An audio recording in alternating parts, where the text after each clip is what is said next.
Nagputang siyang espada na nagtila, ug nagtuyok-tuyok aron walay makaduha sa kahoy nga nangagat ug kinabuhi. Unya gihimuon sa Ginoong Dios upisti nga gikan sa panit sa mananapalang kangatan ug sayang asawa.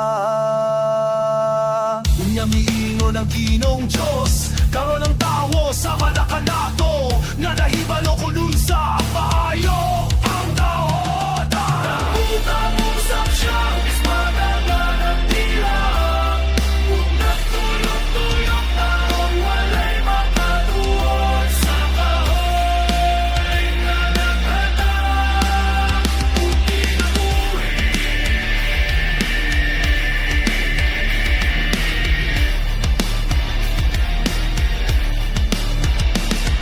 Kinahanglan nga dili gayod siya, tugutan na makakaon sa bunga sa kahoy na naghatag og kinabuhi. Kay kung mukaon siya, magpapilit siyang buhi.